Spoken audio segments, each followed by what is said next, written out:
We got true Will. believers, welcome. Welcome to Good Cinema. It's the middle of the day. It's 12:30 here on the East Coast. In the middle of the day, we're not working. We don't have any jobs, and What do you I got mean? a half I a can just got of off Sprite. work. I have a half a can of Sprite, and we're getting ready to review the Blues Brothers. What kind of monster are you? The Wolverine. Yeah, dude. All right. I couldn't find any sunglasses, and it's not nighttime. So Oh, I should have. Yeah, what am I doing? What do you mean? It's nighttime over here. Wait, there you go. it's nighttime over here. It's nighttime because you turned your light off. I got light all around. What are you talking about? That's not light. That's natural sunlight. No. This movie That's freaking moonlight. I rocked. got moonlight coming in. We got Jay Thompson in the chat already. He's Nice, like, Jay. he was going. He gave me some comments. Look, Joliet, Thanks. Jake, and Elwood are also one of my favorite movies. I Since when can't went wait to Chicago, talk I went on about a Blues this. Brothers tour with my friend. Awesome. Lower Wacker Drive, Go 1060 ahead. West Addison, which is, if anybody knows, 1060 West Addison, isn't that the address of Wrigley Field, Kevin? No. And the Curl Up and Die Salon. My favorite movie quote is from the movie is "I hate Illinois Nazis." Don't That's we a good all? one. That was great My too. favorite one is "You got my cheese whiz, boy." Nah.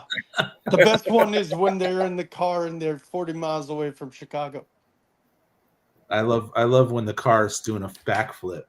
You know. Yeah, So, I like you know when the Nazis get knocked in they get blasted into orbit, and the guy's coming down. He's like, he looks at the other guy, and goes, "I've always loved you."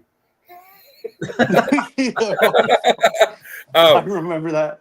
This movie is almost like when you guys think this is kind of this. Belushi grew up in the Chicago area. Yeah. So it's kind of like a love letter to the city of Chicago. Read home. Yeah. You got all these. They talk about 1060 West Addison, which is where Wrigley Field's at, and our friend Jay Thompson is a huge Cubs fan. Nice. Oh yeah. Speaking of the Cubs, rest in peace, Ryan Sandberg, one of the greatest second basemen of all time. They ever put on a pair of cleats, in my opinion. But we've been losing a lot of like celebrities and athletes here lately. So I wanted to point out, my dad, thank God, as a kid, introduced me to some of the greatest, funniest movies. I'll tell you a handful real quick. Animal House, Caddyshack, Blues Brothers, and there's numerous others. Let's stop there. Blues Brothers. That's where we're at. That's and we're great. at Blues Brothers. Yeah, and my dad told me, I believe. my dad told me, I wish I had a picture when he was in college. He was at a Halloween party dressed up as Belushi with the harmonica I'll be and right the back. briefcase. Somebody's knocking on the door. Those I are all love- Saturday Night Live, Harvard or National Lampoon movies. My dad didn't introduce that one to me though. I don't know why. With the Blues Brothers, though, it's like this thing slowly goes off the rails, right? You know, you're following a cohesive storyline, and Yep. suddenly it seemingly out of nowhere just breaks into song. Yeah, People just dancing and doing crazy. it's iconic. It's iconic. It's Like one Jay of the mentioned, it was a box office flop, just like Caddyshack was. Yeah. Oh, which is weird. Caddyshack was a flop. I didn't This know is a that. cult Which I classic didn't now, know. though. And both of them are. Now, Yeah. the one thing about this movie was it's the first movie that was produced by Lauren Michaels and Saturday Night Live, based on a Saturday Night Live sketch where Belushi and Akroyd came out, and they were like they were this blues band. Yeah. Running by these two white boys, and they, but they had a real band behind them. Like some of the players in this Blues Brothers band, Oh yeah, they were guys that real. worked at they were guys that worked at Stax Records in Memphis, They were. and they were studio- part of the what's the name of that band? The Sing Green Onions. I can't remember their name all of a sudden. I think they were on a mission from God to It was- expose the roots God. of American rock. You know, Who sung it? Does anybody? I can't remember their name. I don't know. I'm not tired looking from it up, work. 'cause I'm not. All right, we're No? looking it up. Don't you think they really were on a mission to expose the roots of American rock and stuff? Yeah. You know? Booker Absolutely. T and the MGs. Booker T and the Bass MG. player Donald. What's his name? Duck Johnson. Donald Duck Dunn. He was the bass player in Booker T and the MGs. Nice. And Steve Cropper was on guitar, also Blues Brothers. Yep. Some great Matt Murphy. Yeah. Donald. Here you go. Donald Duck Dunn, Blue Lou, Marini and Matt Guitar Murphy, all real talented musicians. They were Booker T and the MGs. If you remember songs like Green Onions, dude. James Brown. James Brown, I was talking about the backing band. The backing band. Yeah, the backing band. Yeah, But you got in this movie, it's got John Lee Hooker in it, James Brown, Aretha Franklin, Cab Calloway. Yeah, it was a showstopper of performance singing Minnie the Moocher at the end of this movie, which I thought was great, and many others. You had Ray Charles. Ray Charles is the pawn shop owner. I loved Ray Charles in it. That kid's trying to steal that guitar. He pulls that damn hand cannon out and shoots above him and goes, no, what does he say to him? I can't remember. John Candy's in it. Yes. Yeah, John Candy. I love John Candy. Carrie Fisher with an M16 is worth the price of admission. For sure. The blonde-headed girl that Dan Akroyd hits on at the gas station, she was a model. Her name's Twiggy. Yep. Twiggy. She was in it. Famous model from London. Probably one of the first actual supermodels that you got the term. Late 60s. Nice. Supermodel in the 60s. Jay Thompson loves this movie, if you can't tell. I should have sent him the link. But yeah, you can if you want. If you want to Jay, let me know if you want. I know you love this movie. He's kind of a Chicago guy. He's a big Cubs fan. He doesn't live that far. I don't think Iowa's really that far from Illinois, is it, Kevin? It's not. It's like a hop and a skip. The Chicago Cubs, one of their farm teams, plays in Iowa, I think, still, right? The Iowa Cubs, yep. Yeah. Jay used to go to all the games. Trust me, when I call him my YouTube dad, it's the truth because I've known him for my whole time on YouTube.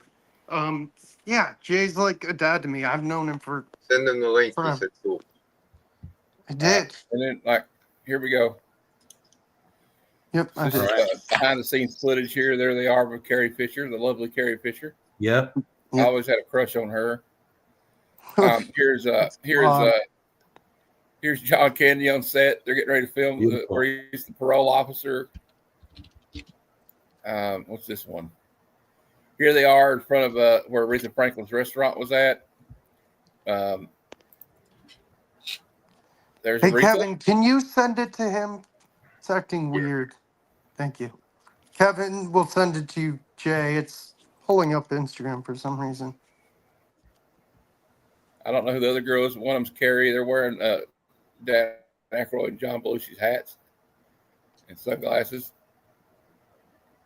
And then here they are shooting the final scene where they're in prison seeing Jailhouse Rock. And they had a lot of fun doing this movie. There was from what Akroyd told me and Carrie Fisher has said about this film before she passed away, they were just like partying. There was a lot of cocaine involved in this movie. That's what there was a lot of they blew up a lot of shit. They had a lot of crazy scenes in this movie, like where they're having a police chase through a shopping mall. Yeah, that was nuts, wasn't it? Think about it. They jumped a car over a bridge, a drawbridge. They basically launched a car into space or something. I don't know how they did that scene. Do you think they actually dropped that car from a helicopter or something? And then you remember the part where she shoots the flamethrower at the propane tank, and the phone booth shoots up in the air like a rocket. Yeah, and it comes down, and Akroyd's like, "Hey, there's like $7 of change in here," and they start picking it up. Hey, since we mentioned Twiggy, here she is. Screenshot from the movie. And this is her back in the 60s. She's pretty. Yeah, and she kind of was one of the first girls to wear that bob cut famously. Yeah. Make it famous. Mm-hmm. Exactly. I don't know, Jay. What up, Robert, Pops, Gramps, Springs? What's going on, dude? Jay, it might be. We'll look it up here in a minute. I got the Wikipedia up for it. I'm waiting for some fire clips. Or the crash. Fire clips. Thanks for being here, bud. He's waiting for the link, guys. I'm working on it. All right. Come on, Kevin.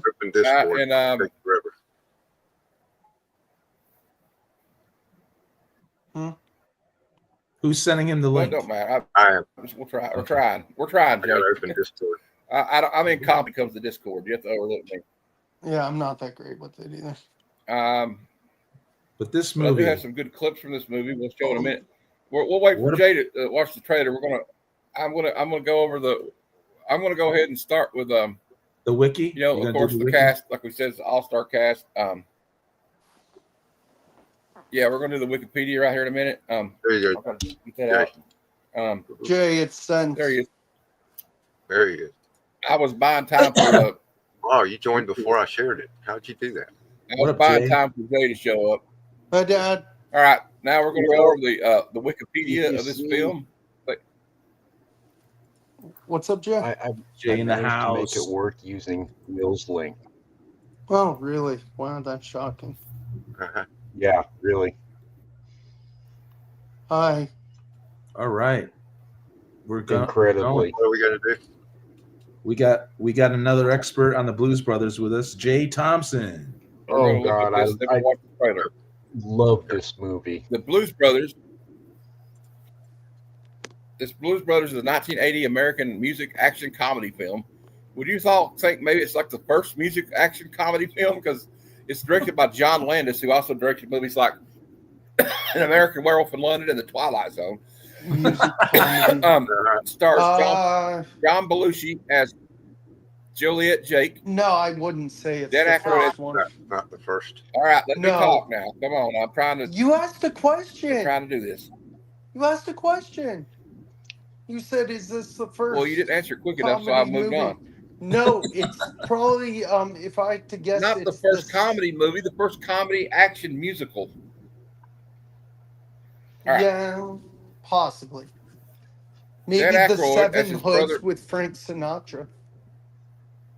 All right. I don't know if that Well, was Frank Sinatra sucks.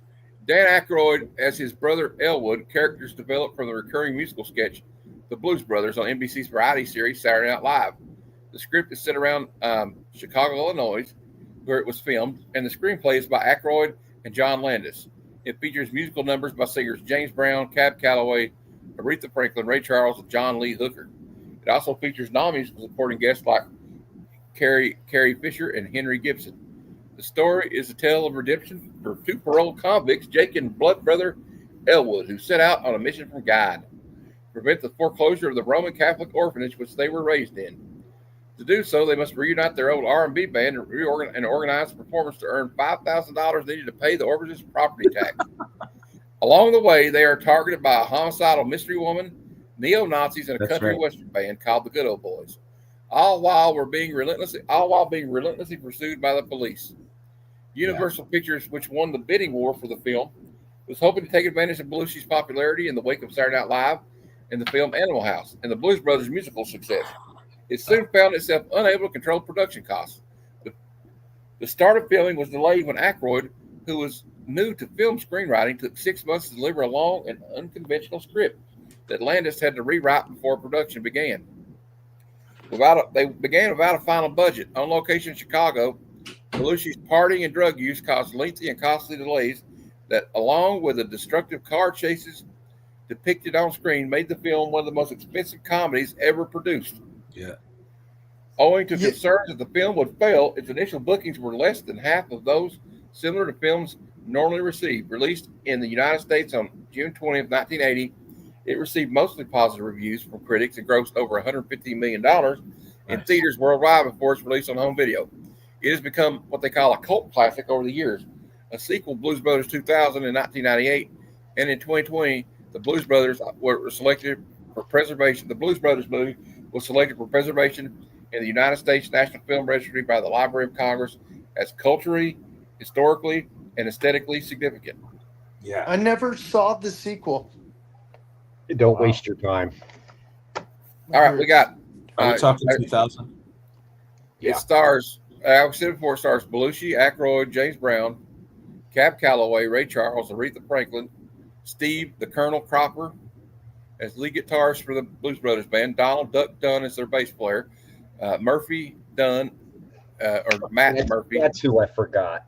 Damn. Willie Bird. Too Big Hall on drums, Tom Bones Malone on trombone, and Blue Lou Marini on saxophone, who's a dishwasher in the Soul Food restaurant. We got Matt Guitar Murphy on lead guitar. Also, it has Mr. Fabulous Alan Rubin on trumpet, Carrie Fisher as the mystery woman, John Candy as Bert Mercer, Jake's parole officer, Henry Gibson as the head of the Nazis, as Illinois Nazis, Twiggy as a girl waiting at the gas station, John Lee Hooker as Street Slim, a man singing, boom, boom, boom, Kathleen Freeman as Sister Mary Stigmata. I love how they had her name called Mary Stigmata, aka the Penguin. Steve Lawrence as Maury Slime, the agent who organized the book many of the Blues Brothers shows. Yeah. Also, puppeteer Frank Oz is the guy that plays the correction officer who returns Jake's possessions to him. Nice. Yes. John Morris as Bob, the owner of Bob's Country Bunker. Cool. And a bunch of other, and John Landis as a trooper. He's a state trooper in it. Belushi and Akroyd created the characters Jake and Elwood Blues in performances on Saturday Night Live. The name The Blues Brothers was Howard Shore's idea. Akroyd developed the Blood Brothers backstory and character sketches in collaboration with Ron Gwynn, who is credited as a story consultant in the film, as related in the liner notes of the band's debut album, Briefcase Full of Blues. See, they released a couple of blues albums before the movie came out. Excellent. They did. The brothers grew up in an orphanage, learned the blues from a janitor named Curtis, and sealed their brotherhood by cutting their middle fingers with a steel string said to have come from Elmore James's guitar. Belushi had become a star in 1978 as a result of both the Blues Brothers musical success and his role in National Lampoon's Animal House. At one point, he managed the triple feat of being the star of the week's top-grossing film, the top-rated television series, and singing the #1 album within 1 year. When Akroyd and Belushi decided they could make a Blues Brothers film, the bidding war was intense. Universal Studios barely beat out Paramount Pictures for the project. John Landis, who had directed Belushi and Animal House, was aboard as director. The project had neither a budget nor a script. Universal head Lou Wasserman thought the film could be made for $12 million. The filmmakers wanted $20 million. It was impossible to settle on an amount without a screenplay to review. And after Mitch Glazer declined to help him, Akroyd wrote it on his own. Nice. Akroyd had never even written a screenplay before, as he admitted in the 1998 documentary Stories Behind the Making of the Blues Brothers. Yeah. He never even read a screenplay, he said. He was unable to, he came from like the improv, He just did it, man. He came from like the improv part of, like the Second City in Chicago was like a big improv group that all these guys worked in. Yeah.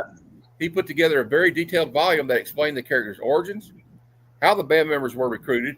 His final draft was 324 pages. Dude, that's DIY, man. Yeah. Just freaking do it. He said that was 3 times the standard size of a screenplay at that time. Written not in standard screenplay format, but more like a free verse. To soften the impact, Akroyd made a joke of the thick script and had it bound with the cover of the Los Angeles Yellow Pages directory when he turned it into producer Robert K. Weiss. He titled it The Return of the Blues Brothers and credited it to Scriptotron GL 9000. Landis was then tasked with editing the script into a usable screenplay, which took him about 2 weeks.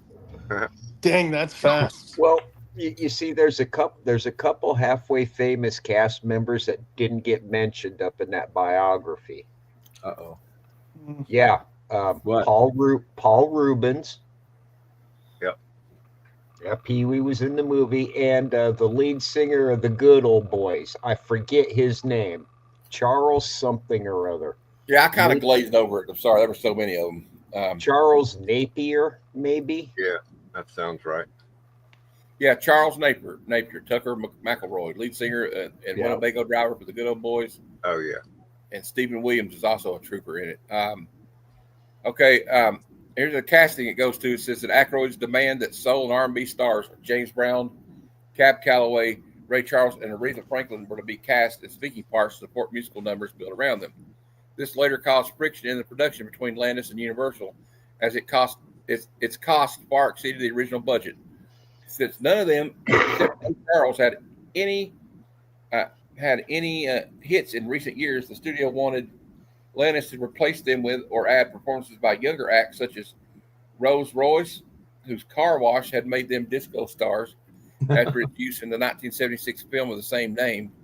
The character portrayed by Cab Calloway is named Curtis as an homage to Curtis Salgado, an Oregon blues musician who inspired Belushi while he was in that area filming Animal House.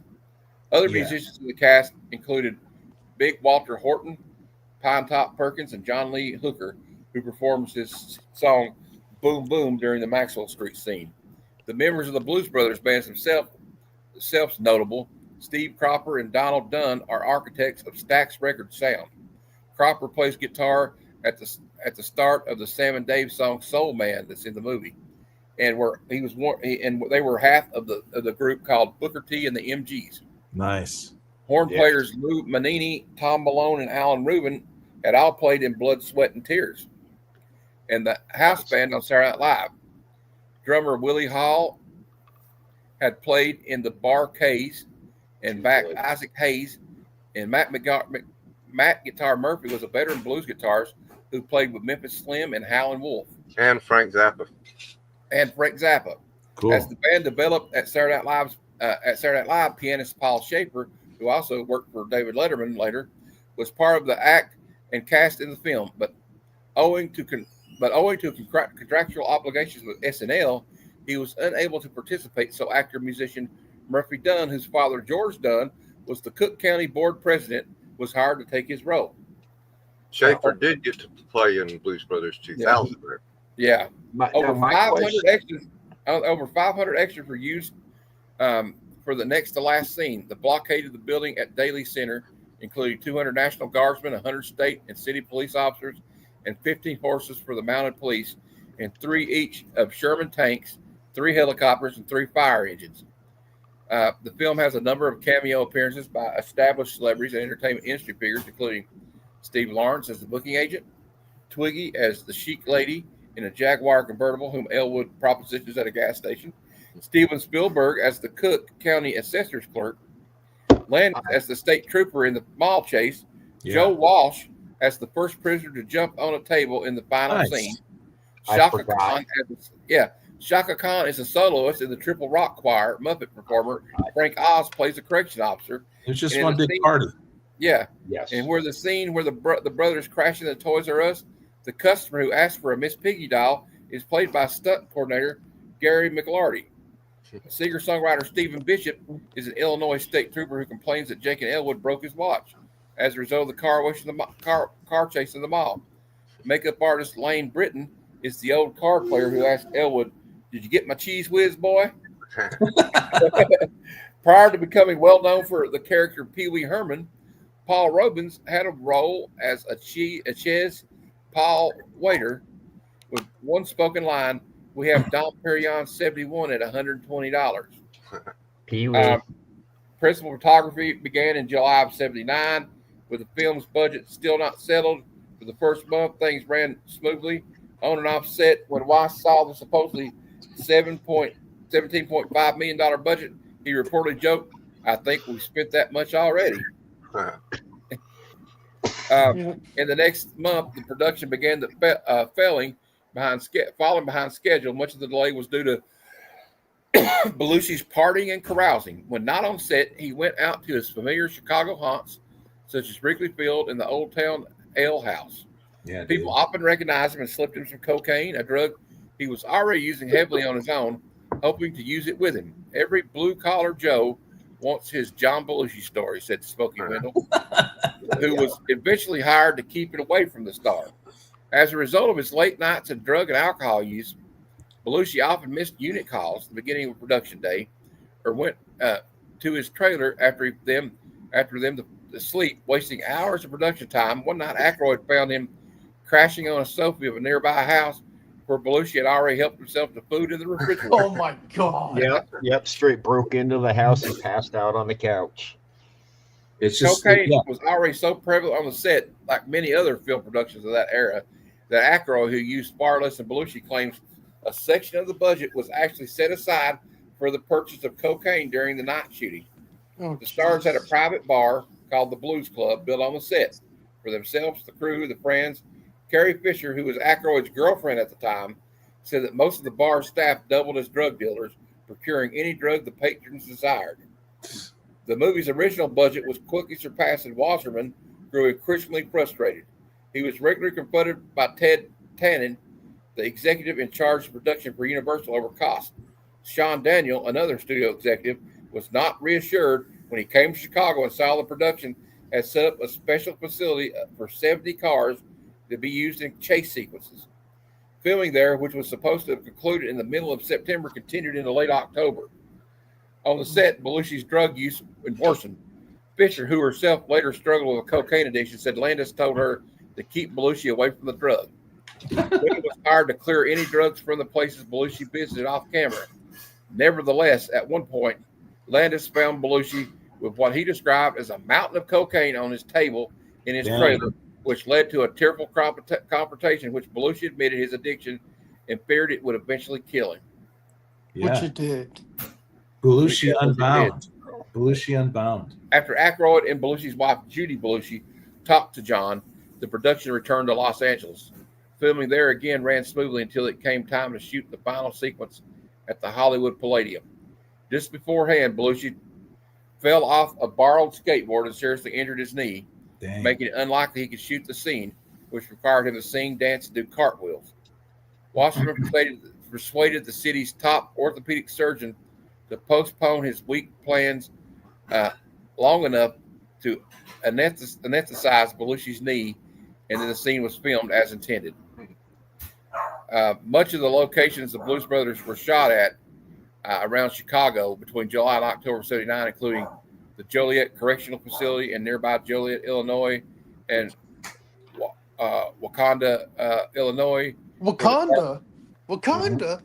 I knew it. Yeah, Wakanda forever. Where the car crashed into the side of Route 12, made with the cooperation of Mayor Jane M. Byrne, no relation to John Byrne, is credited for putting Chicago on the map as a venue for filmmaking. In an article written to mark the 25th anniversary of the Blues Brothers film, Akroyd told the Chicago Sun-Times, "Chicago is one of the stars of the movie. We wrote this as a tribute." That's exactly what I was thinking. The first traffic stop was in Park Ridge, Illinois. The shopping mall car chase was filmed in the real, albeit shuttered, Dixie Square Mall in Harvey, Illinois. The bridge jump was filmed on an actual drawbridge on the 95th Street Bridge over the Calumet River on Chicago's southeast side. The main entrance to Wrigley Field and its sign reading "Save Lives, Drive Safely, Prevent Fires" makes a brief appearance when the Illinois Nazis visit it after Elwood registers the ballpark's address, 1060 West Addison, as his home address on his driver's license. Elwood's Illinois driver's license number is an almost valid encoded number with Akroyd's own birth date embedded in it. Jake's final confrontation with his girlfriend was filmed in a replica of the section of the abandoned Chicago freight tunnel system. The other chase scenes, including the lower Wacker Drive, Lake Street, and Richard A. Daley Center. In the final car chase scene, the production actually dropped a Ford Pinto, representing the only one driven by the Illinois Nazis, from a helicopter at an altitude of 1,200 feet, and had to gain a special airworthiness certificate from the Federal Aviation Commission to even do it. The FAA was concerned that the car would prove too aerodynamic in a high altitude drop and pose a threat to nearby buildings. The shot leading up to the car drop, where the Illinois Nazis drive off a freeway ramp, was shot in Milwaukee, Wisconsin, near the Hone Bridge on Interstate 794. The Lake Freeway North was planned but completed six-lane freeway, and I-794 contained an unfinished ramp of which the Nazis drove. Several Milwaukee skyscrapers are visible in the background as the Bluesmobile flips over, notably the U.S. Bank. My favorite part. Yeah. The Palace Hotel Ballroom, where the band performed their climactic concert, was at the time of filming a country club, but later became a South Shore Cultural Center named after the Chicago neighborhood where it is located. The interior scenes for that concert were filmed at the Hollywood Palladium. All right. I think okay, they used 13 different Bluesmobiles. Bluesmobile. Nice. 13? They bought 13 different cars at an auction from the California Highway Patrol to depict the retired 1974 Mount Prospect, Illinois Dodge Monaco patrol car. Good one, Kevin. Yeah, I got them right here. I do got a question. How in the hell is Paul Schaefer not in the movie due to Saturday Night Live issues? I don't know. But it's a Saturday Night Live movie. Right. I don't know. I don't it's know. like telling me I can't work at McDonald's because I work at McDonald's. Go ask Akroyd. The box office for Blues Brothers, the movie opened on June 20, 1980 in 594 theaters. It took It took in $4.8 million, ranking second for the week behind The Empire Strikes Back. The film in total grossed $57 million domestically and $58 million in foreign box office for a total of $115.2 million. It ranked 10th at the domestic box office for the year by genre. It is the ninth highest grossing musical and the 10th highest earning comedy road movies. It ranks second between Wayne's World and Wayne's World 2 among films adapted from Saturday Night Live sketches. Landis claimed Blues Brothers was also the first American film to gross more money overseas than it did in the U.S. over the year. The film has retained a cult following and earned additional revenue through television, home video, and cinema reruns. But how was it a flop with those big numbers like that? It was not a flop. It was not a flop. Considered a flop. Whatever. I do not understand how. Oh, it doesn't look like it was a flop. I mean, from the numbers I'm seeing. Yeah, but it was considered a box office flop. Well, it says that Robert Ebert of the Chicago Sun-Times gave the Blues Brothers 3 out of 4, praising its energetical musical numbers and incredible car chases. Ebert wrote that Belushi and Akroyd come over as hard-boiled city guys, total cynics with a worldview of sublime simplicity that all fits perfectly with the movie's other parts. Anyway, that's the Wikipedia. That's the wiki. That's what Wikipedia says. According to Wikipedia, it's a success. It has a 71%. Yeah, Who knows? It just got mixed reviews, right? Your average person. Hey, Kevin, you're giving one of those away, right? No. Nope. One of them has the PA on the top. I would need both of them. I really Good would. luck. Blame me up, Matt. Your average person didn't necessarily get the movie, I think. But yeah, we got the It got PA mixed reviews. when they were advertising their concert, and then the regular Bluesmobile. Nice, dude. And then also have one of the many police cars they destroyed. Yes, yeah. That's why I went down lower whacker just for that wreck scene. We got any clips, Matt? Yeah, that wreck scene was freaking crazy. All right. Well, Yeah, Kevin, if you would like to show the trailer, I don't know how much music it's got in it. We're probably going to get in trouble for playing the trailer. But Yeah, could be. that's the way it goes, I Maybe guess. Are you gonna watch the whole thing? Well, keep your mouse cursor on the volume. Keep your mouse cursor on the volume. They wear the same Fakakta suits. You'll scare people away. Thank you. Then they win him over eventually. You're such a disappointing pair. I'm going to become a priest. You contemptible pig. Yeah. Gary Fisher as the psycho. Not to talk to nuns that way. Absolutely. Where's your favorite kind of person? Swastika is calling you. Ho, ho, ho, ho. Nice. This was a great scene. Yeah, man. Twirls and flips. No problem. That same old place, sweet home, Chicago. I don't know if they do 8 seconds, man. You might have to pause this. You know, Yep. it's like under 8 Pack of seconds. cigarettes. It's dark, and we're wearing sunglasses. Nice.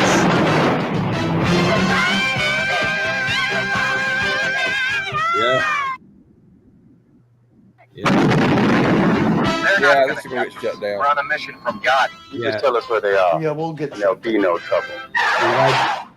There's no. just mute it. This every was so that was crazy. That's That one scene was not in the movie, though. We've seen it enough. Just turn it off because we're going to get trouble. Apprehension of the Blues Brothers. He said close That it. scene's not in the movie. There's no music now. That scene where Akroyd says, "I'm going to be a priest." That's not in the movie. I swear I thought it was. No. They must have edited that out like after the trailer. yeah. I guess I don't remember that either. But It was at the very beginning of the movie. He doesn't say. I don't remember it. I don't remember. I remember him. I remember them saying, "Got to go see the penguin." Yep. They were raised by the penguin. You know, I didn't realize that Akroyd and Carrie Fisher were dating at the time. Yeah, neither did I. You know what's a great movie with Akroyd in it is and I hope Blues Matt Brothers? review. Go ahead. What's it called? And I hope you review it is Trading Places. Jamie Lee Curtis boobs. Yes. Hey, that's not the only thing about the movie. Yes, it is. But it's two big reasons to watch it, though. Yes. It's two big reasons to watch it. Yes. But I do like the part where he's like, although we're not, this is the last thing we'll mention of Trading Places, but he's talking about, he says, man, he says, you ain't got a mark on. You said them cops, you had 12 cops beat you up. He goes, that's because I'm a karate man. I bruise on the inside. No, the one anyway, I love is you got to sell low to whatever high. It's a great movie. All right. Well, we got some clips here we'll play. Starting out with the penguin beating the shit out of him. Oh, you fat penguin! Nice. Yeah. Sorry, I was acting it out. It's my favorite movie. I cannot watch this without doing the actions, without It's okay. whole- It's okay, Jay. the whole thing. 7474-505-me. Standard Here they are in the release. church with James Brown as the pastor, and Jake and Elwood finally see the light. And they know what to do. The beer! Praise God! And God bless the United States of America!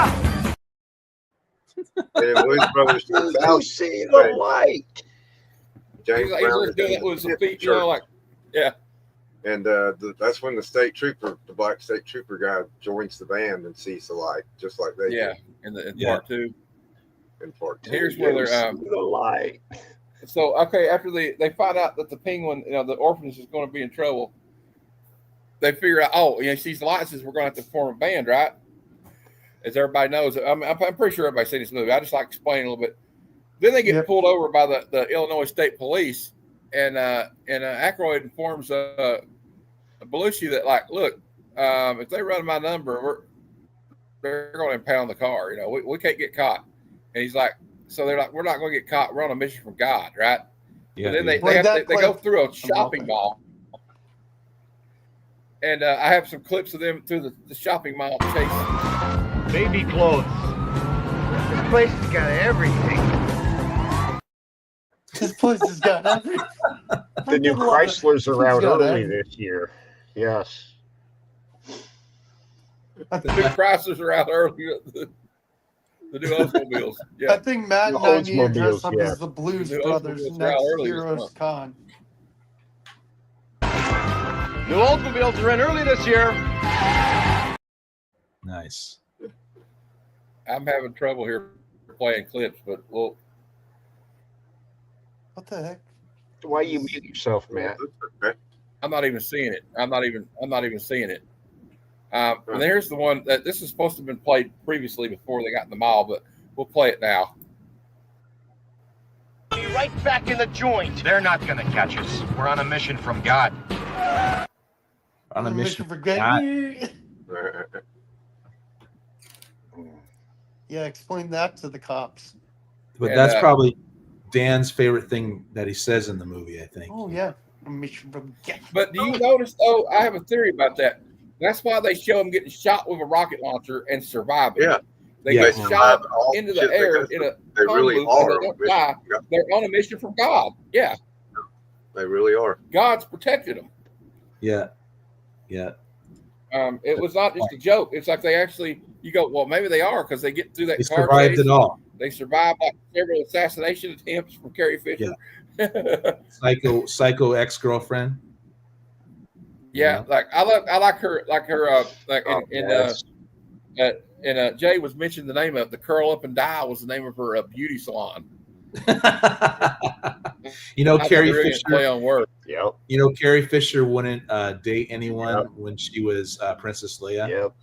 She wouldn't give them the satisfaction of screwing Princess Leia. Oh, good for her. when she was shooting Empire Strikes Back and all that. Okay, well now I like this too. The guy's like, she goes, will there be anything else? He goes, you have a Miss Piggy? He's got a Grover doll in his hand. Yeah. Kevin, after I play this one, I may have to let you play him because it's really screwing me over right now. Would there be anything else? Yes. Do you have a Miss Piggy? That's a great line. That's a great cut. You know. I like that. this. I like this scene coming up though, where they go to get the horn player, and he's a maitre d' at this famous French restaurant in Chicago, and they're trying to ruin his day. And Belushi goes over to this table, and he goes, "The girl, how much for the little girl?" Yeah. I want to bring you in. How much for the little girl? The women. How much for the women? What? Your women. I want to buy your women, the little girl, your daughters. Yeah, think about him partying behind scenes and then doing scenes like that. You know, the dude Yeah, was he was wild. You know, it ended up catching up to him. What was it? 2 years later? Yeah. Whoops. Finger slip. Come on, Kevin. I mean, they found him dead. I think it was 1982 or 83 in the Chateau Marmont in Hollywood. Yeah. And sad. you know, it's kind of like one of those things like with the actor Heath Ledger. You know, he did this great performance in The Dark Knight, and it's like the same thing with John Belushi. What could have been?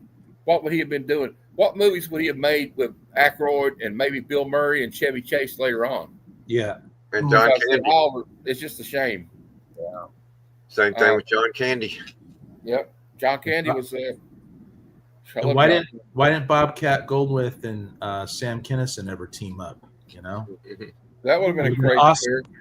Hey, well, Jay, we're getting ready to play your favorite quote from the movie. The what ifs. Thank you.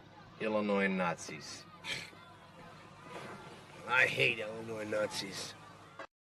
Yeah. Yes. Yeah, he does. Best line in the movie. I hate Illinois Nazis. You should have said, I hate the Chicago Cubs. Oops. I would never say that. I would never say that. And I like this is another one of my favorite lines where the girl's like, "Are you boys police?" Are you the police? No, ma'am. We're musicians. No, ma'am. Musicians. They look like they're serious business, aren't they? Now, my favorite scene, I think, is when they go to the country western, Bob's Country Bunker. And they pretend like they're the good old boys. She's like, and he asks her what type of music they play in this establishment. What kind of music do you usually have here? Oh, we got both kinds. We got country and western. Yeah, you gotta love that. That's what it's like in Kentucky. Yeah. If you go, what kind of music do you play? I love that they win them over too. You know, and I like when they start playing like "Give Me Some Lovin'" by the Spencer Davis Group, and they start like ready to kill them. And they says, "Man, we got to play the theme from Rawhide." Yeah. And then they start playing "Stand By Your Man," and they play both songs. Yeah, and then the other band showed up late. Yeah, you know, so it's good timing. Yep. This is glue, sticky stuff. It's fortuitous timing for the Blues Brothers, but then you know they started chasing the Blues Brothers down, right? Mm-hmm. You know. Yep. Everybody's after them by the end. Oh, they got they got the good old boys after them. They Yeah. got the Bob from Bob's Country Bunker after them. They got the Illinois State Police, Chicago Police, Nazis are after them. They got everybody after them. So It's like insane. Belushi only had 8 movies in a 6-year span. Yeah, but he was on Saturday. Probably I don't know if this is my favorite line of the movie. Did you give me my cheese whiz, boy? That's an okay one. I know it's strange, isn't it? It's a strange. And who is that? Strange line. It was silence. He was a famous hairdresser and a makeup artist in Hollywood. I can't Got remember his my name. cheese whiz, boy. Here's the one where he's like, "Who's that girl?" It's like Carrie Fisher tries to kill him. Is that girl? Well, That's one of my favorite scenes. Just he's like kisses her, drops her into he mud. goes, my alarm didn't go off. And he starts making all these excuses. It wasn't my fault. He gets on his knees and go, "Please don't kill me." Please don't kill me. And then probably gets the most recognizable line in the film. It's 106 miles to Chicago. We got a full tank of gas, half a pack of cigarettes. It's dark, and we're wearing sunglasses. Hit it.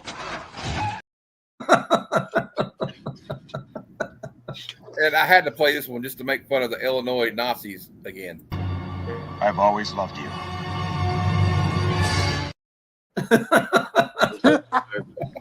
The car's just falling.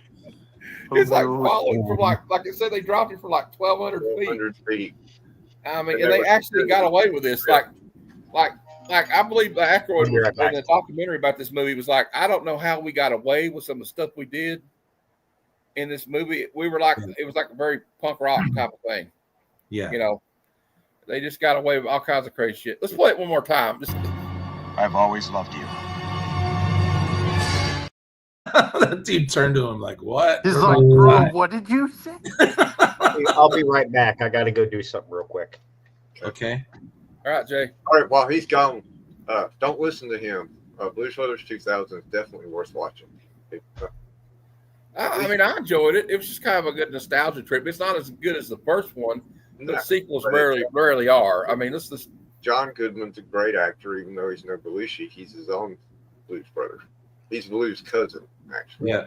And they actually Jim Belushi, his brother, also will tour with that. They do appearances. Him and Akroyd will do appearances as the Blues Brothers. Yeah. So they try to keep his brother's legacy. And also, Jim Belushi, he has a big cannabis farm in Oregon. Yeah. And he's got he supplies dispensaries, and they actually have a strain called the Blues Brothers strain. Yeah. Yeah, they did a one of those reality shows or whatever they were on. Yeah. You'd have to try that sometime. I'm not getting it. And so also Jim Belushi, John's brother, was in Trading Places for like a split second. He's not as good as John, but he's been still all right. He's all right. I like Jim. He was in a movie. You remember the movie? You remember that movie called Real Men or something he did with John Ritter? He was on a hot streak there for a while. Yeah, he was in K9. But I mean, I don't know, man. This is one of my favorite all-time movies.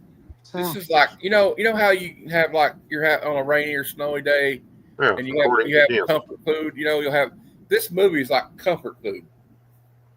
You're snowed in. Say there's like a foot of snow outside, or it's raining outside. You put this movie on, and it's pure joy. This movie gives me joy every time I see it. It was me and one of my stepdad's favorite movies. I really loved it. Here's Jim Belushi and his sitcom that lasted 8 years. Are we? Oh. And guest starred Dan Akroyd was in quite a few episodes. Yep. There was one where he was a prison inmate and he broke out and he wanted to go see baseball and all that. That was pretty good. I forgot what movie. I remember Dan Akroyd played the priest at the church. The church they went to. Yep. And he did that in a couple of shows. There you go, Of course, dude. also I could go out and say, John Belushi was laid to rest at Martha's Vineyard where he lived at. And it was really hard on Akroyd because they were best friends. So, and this movie just shows you how great he was. And also, Belushi could do drama. He did a movie called Continental Divide with what's her name, Karen Allen. So he could do drama. He could do drama too. And he would have probably been one of these actors, like how Robin Williams kind of parlayed his comedic ability with being able to do serious films. I believe in the future, Belushi probably would have done a serious role as well. Dan Akroyd, good actor. Dan Akroyd is a actual minister who's licensed to officiate weddings. He was a spiritual minister for Chevy Chase's daughter and ministered her wedding. And he was raised a Catholic, which hence all the Catholic stuff in the movie with the nuns and everything. and at one And point he's- considered becoming a priest, although he later pursued a career in entertainment. His grandfather was a occultist who went to people and studied paranormal activity, by the way, too. And that Akroyd is interested in the paranormal and spiritualism. Yep. Cool. And I also recommend, if you want to see some interesting stuff about Akroyd, he was on the Joe Rogan Experience about 5 years ago. And it was one of the most interesting episodes Joe Rogan's ever had. So I recommend that too. But yeah, and also, if you like John Belushi and you don't know who we're talking about, well, that's cool. But watch this movie, or if you want to see any other great John Belushi movies, watch 1941. Just look up Saturday Night Live. Yeah, 1941. Watch some old Saturday Night Live. Watch Animal House. I recommend Animal House. Oh, Animal House is And Animal House was his first movie. Yeah, and actually, I recommend Continental Divide. If you've not seen that, it's actually a pretty good movie. And then, of course, Akroyd went on. He was from Saturday Night Live. He was also a Second City. Trading Places. They got their start at National Lampoon's radio. Yeah. And, they went to Saturday Night Live, and then after this, Akroyd went on to do such films as Trading Places, Spies Like Us. He was in Caddyshack 2, which wasn't that great. Ghostbusters.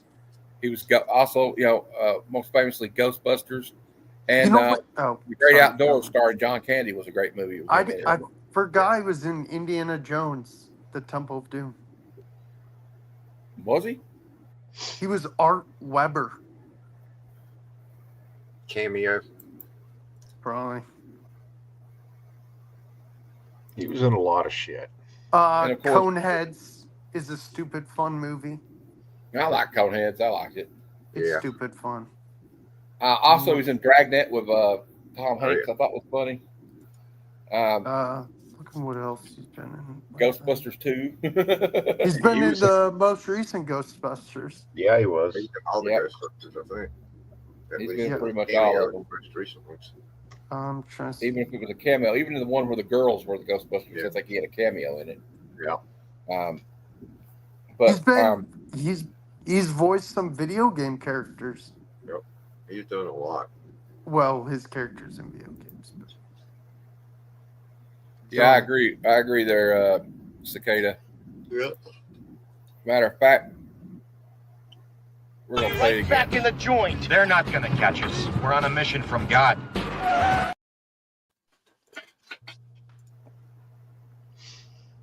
Yeah, I think I'm going to keep that clip too. They can't you stop should. us. We're on a mission from God.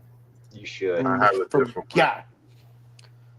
And although Akroyd was not from Chicago, he lived in Chicago, Illinois for a long time because he was one of the Second City players, along with Akroyd and a lot of We're other on a mission like from that. God. A lot of my buddies are in the card community here in Chicago right now. Yeah, and I'm jealous as crap. Yeah, I know you are, Jay. I am too. It's just a few hours away from me, and my broke ass can't go.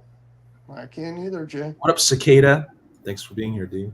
Oh, I All did. right, guys. Well, it's time to give you your ratings. I'll let you guys go first. We'll start with Kevin.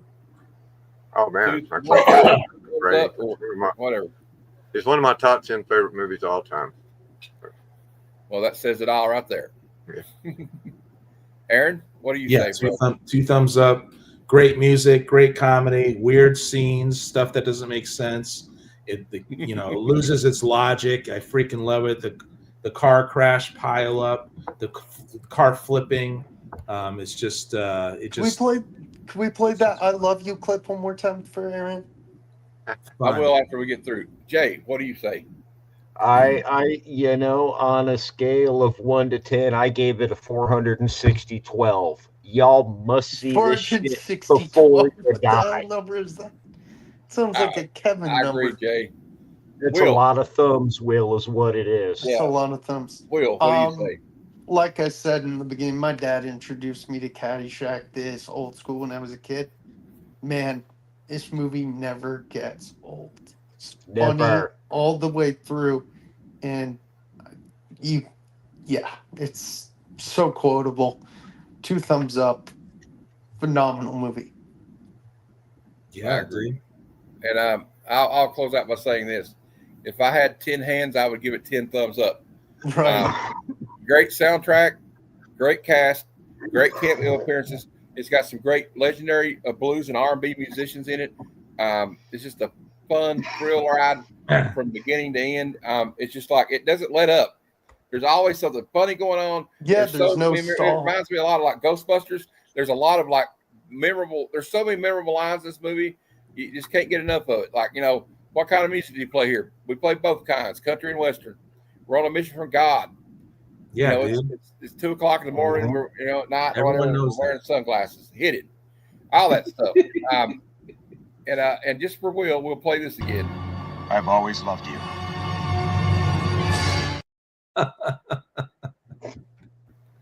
And I guess we'll have to play this one again too.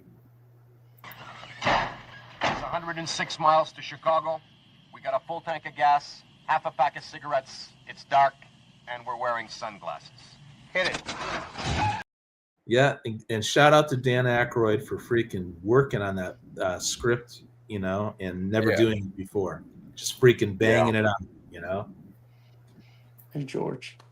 All right, guys. Well, I'd like to thank you for watching. Before we go, I would like to plug some stuff coming up. Of course, later tonight, if I can. Send me that link. I have family in tonight, so I don't know how long this show is going to last. But the Comic Lounge at 7 p.m. Eastern. Do you want me to host it? No, it's okay. We'll figure it out. And then of course I have this show Sunday, the Sunday Super Show Extravaganza at 6 p.m. Eastern. Should be a good time. We talk about previews for the new comic book day. And I guess I can reveal next week's good. Oh, yeah. Let's talk about Bad Cinema. It comes out Monday at 12:30 p.m. Eastern. And we'll be reviewing an 80s horror classic, cult classic, The Stuff. But now it's time to reveal for next Thursday's good cinema movie. Nice. And it's one of my all-time. It's also another one of my all-time favorites because I've always been a fan of like the astronauts and stuff like that. And I will be reviewing The Right Stuff, starring Ed Harris and I think what's his name? Dennis Quaid's in it. Lance Hendrickson's in it. A lot of great actors are in this movie. Fred Ward, the great late Fred Ward, and so check out that with us next week. All right, guys. Nice, dude. Awesome. Yeah, dude, he froze up. Look how that's great. I'm not froze up. I'm just. That's normal for him. Yeah. I'm having to sit like an Egyptian. Yeah, walk like an Egyptian, dude. No, he's sitting like an Egyptian. Nice. Another good show. Because stay tuned for this week. We're doing a review of. That was one thing I forgot to talk about. I'm going to be reviewing. We're doing it today. I'm recording it today, and it'll come out tomorrow, hopefully. I'm going to my first book review. We're going to be reviewing John Byrne's classic miniseries from 1986, Man of Steel. Yeah. Nice. And we're going to do it whether I got to do it by myself. Okay. All right. Whoa! I thought you had some. I got tired of like herding cats because I got all these people wanting to do it. It's hard to get people. But it's hard to get everybody together to do it. You know. Yep. Okay. It's Reddit. It's actually Reddit. I dropped my link tree in the chat. Just check out my socials and streams, friends. And I do collabs. I did a collab with Grave Mood Rings. I don't know if you ever heard of them, but they're pretty awesome. I've subscribed to them. Yeah, spoofing on 70s gothic shows like, Dark Shadows. Oh. All right. All right, guys. Well, another great show, man. And don't forget Kevin's trivia on 9 o'clock Eastern time on Mondays. Monday night. Yep. And I think that's it. Will be one of the rounds this week. So watch Pulp Fiction if you want to do well. Nice. I need to do it. And you know what? As I always say, life's too short not to watch good movies. Until next time, true believers. Excelsior. Come, son of Jarrell! Kneel before Zod! Snitchy boochies.